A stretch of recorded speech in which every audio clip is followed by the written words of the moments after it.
I just fell asleep by accident while riding in the car. The woman, however, took off her socks. She stuffed it into my mouth. Then all of a sudden, I felt like I could not breathe well. When I woke up, I noticed a pair of yellow socks. I looked at the socks in my hand, then I looked at the woman's feet next to me. That was when I understood what had happened. Did you do that? You need to know less. You're not at home.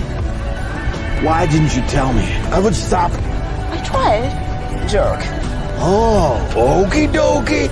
I quickly pulled out a sharp object and split her socks into 2 pieces. Then I stuffed the socks into her ears. After that, I shamelessly leaned my head back onto her shoulder. But at that moment, the woman took out a razor. Are you out of your mind? I teach you some manners.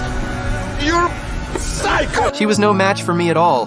Driver, kick this jerk off the bus. You start to kick this witch first. Who are you calling a witch? She grabbed a cup of coffee and splashed it toward me, and it all ended up on the passenger next to us. In the end, the driver kicked both of us off the bus. The woman was still talking nonstop, blaming everything on me. With no other choice, I gave in and apologized first. But this was not the time to argue. The priority was finding a ride out of this empty place. But I realized there was no signal at all. To leave faster, I tried to wave down a car, but no driver was willing to stop. Seeing this, the woman decisively lifted her skirt, trying to use her advantage to catch driver's attention, to present herself as a single woman. She even told me to hide behind a tree. Soon under her tempting act, a sedan stopped right in front of her. The woman quickly put on a pitiful look, begging the driver to help her, claiming she was being followed by a crazy person. The driver looked at me hiding behind the tree and believed her without hesitation, telling her to get in quickly. He even kindly got out to help with her luggage. I watched as the woman got into the car. Right after she got in, she noticed something was wrong. The driver kept staring at her with a creepy look.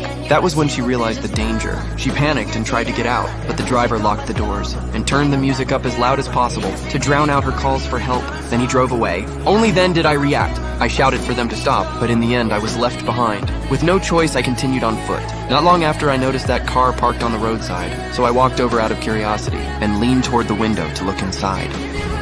Excuse me, sir. Can I help you? But I only saw the driver, so I asked where the woman went. The driver told me she had already gotten out and left. I immediately knew he was lying, because I knew we were headed to the same place. There was no way she would get out halfway, so I demanded that he open the door. But unexpectedly, the driver pulled out a weapon and told me to back off immediately. At that moment, the woman locked in the trunk vaguely heard the argument. She struggled and took off her socks and tossed them out through a gap in the trunk. When I saw the socks on the ground, I knew the woman was inside the car and the driver was momentarily distracted. I seized the chance and rushed forward and took the weapon from his hand, holding him firmly under control. Then I used the woman's method and stuffed the socks into his mouth. In the end, the police arrived and took the criminal away.